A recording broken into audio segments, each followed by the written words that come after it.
Welcome dear students of chapter 2 of class 6।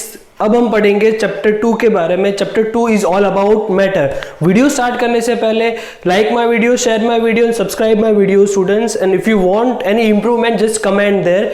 So quickly will start our lecture. So what basically matter is. देखो, तुम नए नए हो, matter के बारे में फिजिक्स में पहली बार एंट्री है, तो मैटर सबसे बेसिक पार्ट है पढ़ने के लिए। एंड ऑलरेडी डेफिनेशन में बताया था मैंने फिजिक्स के डेफिनेशन में कि what is physics, study of matter and energy related to that matter, वो हम पढ़ेंगे। चलो, तो मैटर की बात करें तो मैटर होता क्या है।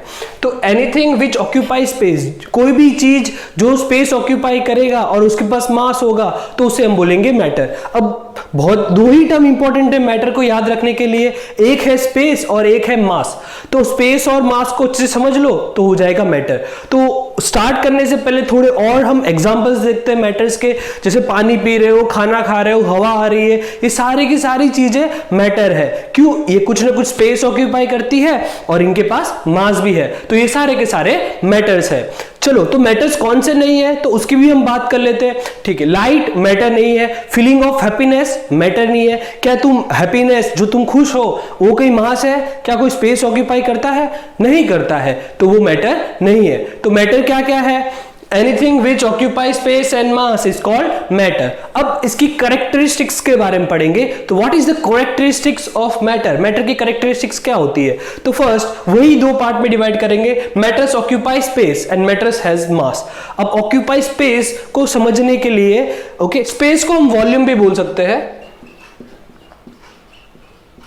ओके, अब वॉल्यूम समझने के लिए क्या करते हैं, तो मैं दो ग्लास लिए, ग्लास के अंदर वाटर फिल कर दिया, तो फर्स्ट ग्लास में तुम देख सकते हो कि वाटर लेवल कम है।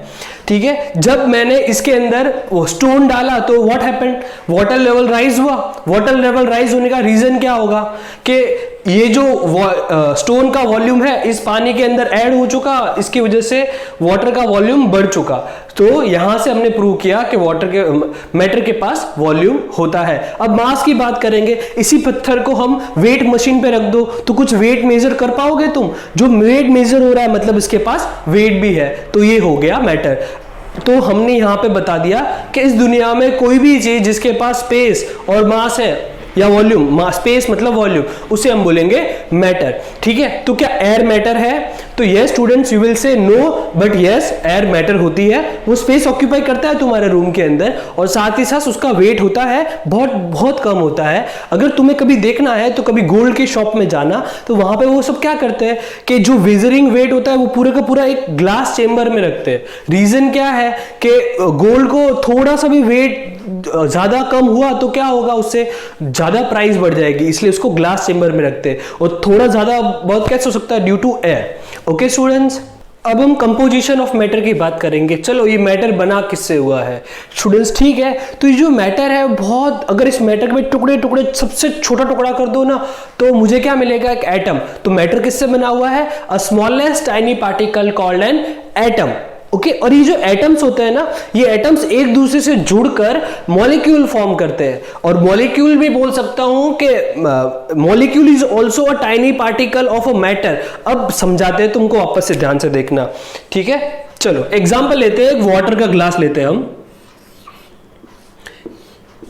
इसे वाटर फील होगा मतलब H2O एट मॉलिक्यूल्स होंगे। देखो यहां पे कितने एटम है? 3 एटम है, 2 हाइड्रोजन और 1 ऑक्सीजन। तो देखो मैटर एटम से भी बना हुआ है और एटम कंबाइन होके क्या फॉर्म कर दिया? मॉलिक्यूल। और मॉलिक्यूल वाटर का मॉलिक्यूल है। क्लियर है? तो मैटर ऐसे है। तो मैटर किससे बनता है? एटम से भी बनता है और मॉलिक्यूल से भी बनता है। एटम एक दूसरे से कंबाइन होके फॉर्म करते हैं मॉलिक्यूल्स को। एटम का एग्जिस्टेंस है वो इंडिपेंडेंट नहीं होता, मतलब वो अकेला नहीं रह सकता। एग्जांपल देखा H2O के साथ, यहां पे हाइड्रोजन भी एटम है, ऑक्सीजन भी एटम है, बट ये दोनों अलग नहीं है, बल्कि मॉलिक्यूल H2O वो इंडिपेंडेंट रह सकता है, इंडिपेंडेंट एग्जिस्टेंस। क्लियर है स्टूडेंट्स? चलो, तो और लास्ट पॉइंट देखते हैं।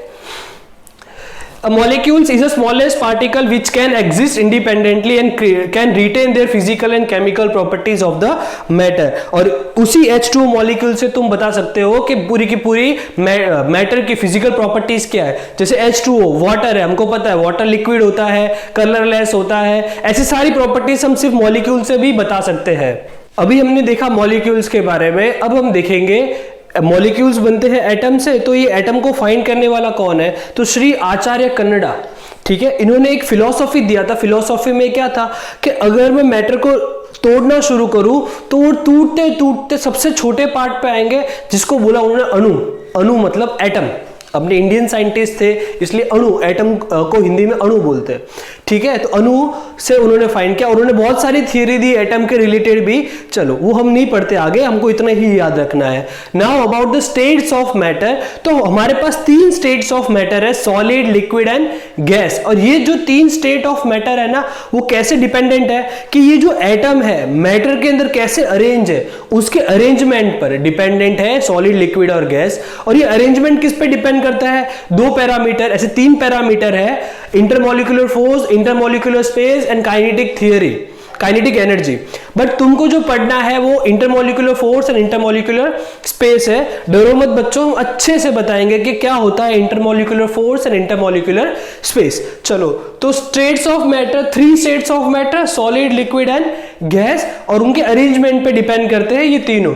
तो इंटरमॉलिक्यूलर फोर्स, उनका अरेंजमेंट 2 फैक्टर पे डिपेंडेंट है, intermolecular force and intermolecular space. अब इंटरमॉलिक्यूलर फोर्स देखेंगे तो ये क्या है? 2 मॉलिक्यूल्स, देखो क्या लिखा, इंटरमॉलिक्यूलर फोर्स, मॉलिक्यूल्स के बीच का force, the force of attraction between the molecules.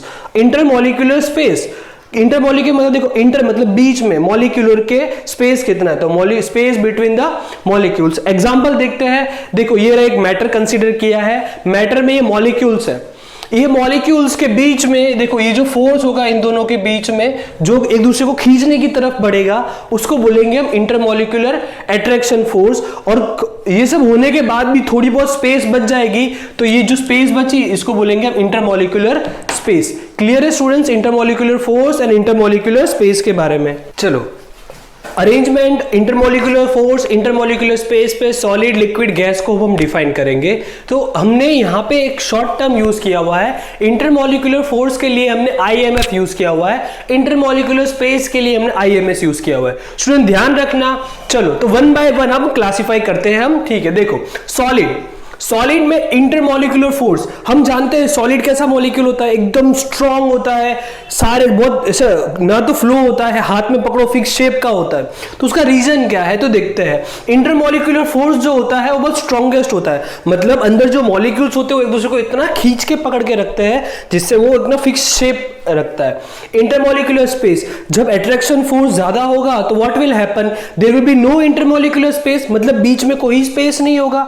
Okay, so our next point is, so the molecule of the solid hardly moves and they only vibrate. Okay, if they don't have any space they can move, वो move नहीं हो सकते. So what will happen? At that the intermolecular space will be less. Now we'll talk about liquid. We know that liquid can flow. Okay, how it is flowing? See, the intermolecular force of attraction is weak compared to the solid. मतलब molecules के बीच में जो force होता है वो weak होता है comparative to solid. ठीक है, तो उसकी वजह से होता क्या है, उनके बीच में intermolecular space भी होगा. Reason, if the force is less, अगर force कम होगा तो of course there will be a space, और space होने की वजह से the molecules can move. That's why they can flow. इसलिए लिक्विड फ्लो भी करता है. तो molecules of liquid can move from one position to another. The reason is they have an intermolecular space. चलो अब हम गैस की बात करेंगे फटाफट. तो हमको पता है गैस के बारे में, हम जैसे ही रूम में कुछ गैसियस सब्सटेंस स्प्रे अगर स्प्रिंकल करते हैं तो पूरे रूम में स्मेल आता है. रीजन क्या है, वो बहुत दूर दूर तक स्प्रेड होता है. तो उनके बीच में क्यों ऐसा होता है? The reason is that the intermolecular force between the molecules, एक स्प्रे का मॉलिक्यूल दूसरा स्प्रे का मॉलिक्यूल, उनके बीच में attraction force is very less. So intermolecular space बहुत ही ज्यादा होगा. इंटरमॉलिक्यूलर स्पेस ज्यादा होने की वजह से they can easily move. Students okay, now we will discuss the properties of solid, liquid and gas. अभी सारी की सारी प्रॉपर्टीज है ना, तुम इंटरमोलिकुलर फोर्स, इंटरमोलिकुलर स्पेस से भी बता सकते हो। सो वन बाय वन हम डिस्कस करेंगे प्रॉपर्टीज में। तो हमको प्रॉपर्टीज में वन बाय वन पैरामीटर दिखना है। तो फर्स्ट पैरामीटर इज शेप। तो उनका शेप की बात करेंगे, किसके? सॉलिड, लिक्विड और गैस की। हमको पता है जितने भी सॉलिड सब्सटेंस है उनका फिक्स शेप देखने मिलेगा, बट लिक्विड सब्सटेंस की बात करो तो उनका फिक्स शेप ही नहीं होता, गैस का भी कोई फिक्स शेप नहीं होता। तो कैसा होता है? तो सॉलिड का फिक्स शेप है, लिक्विड का क्या है? जो भी शेप में तुम डालोगे it will take the shape of that body. If you pour a glass, if you pour a water in different substances it will take the shape of that substance. Gas की बात करेंगे, if you want to fill it cylinder it will take a shape of cylinder. If you want to fill in the room it will take the shape of the room. It does not have any fixed shape. Now we will talk about its volume. Okay, so what volume of solid, liquid and gas? So we know that the volume of solid is fixed, मतलब solid की जो volume होती है वो fixed होती है, जितना है उतना रहेगा। liquid again same, तुम कोई भी अलग अलग different shape में डाल दो still the volume remains same, but for the gas the volume is not fixed because it can take the volume as small as in your tyre as और as your room. मतलब tyre में भी feel हो सकता है या तो पूरे रूम में भी फील हो सकता है। गैस का कोई फिक्स्ड वॉल्यूम नहीं है। Now the another topic is the compressibility. Compressibility का मतलब क्या होता है? कंप्रेस होना, चीजों को पुश करना। अब ये पुश कब होता है? जब उनके पास इंटरमोलिकुलर स्पेस हो। We know that in solid the intermolecular space is very less. Intermolecular space बहुत कम है तो कंप्रेस ही नहीं होगा, मतलब दबेगा ही नहीं। Okay, in liquid the intermolecular space is there, थोड़ी सी है सॉलिड से ज्यादा। So what will happen on compressing? It will compress but बहुत कम। सो ये लिखा हुआ है स्लाइटली कंप्रेस। बट गैस की बात करेंगे तो स्पेस बहुत ही ज्यादा है, सो कंप्रेसिबिलिटी बहुत ही ज्यादा होगा। तो क्या आएगा? Highly compressible. दैट्स व्हाई हम अपने टायर के अंदर भी गैस को फील कर सकते हैं, अपने रूम के अंदर भी फील कर सकते हैं। जितना कंप्रेस करना चाहो उतना कर सकते हैं। Then another part is the fluidity.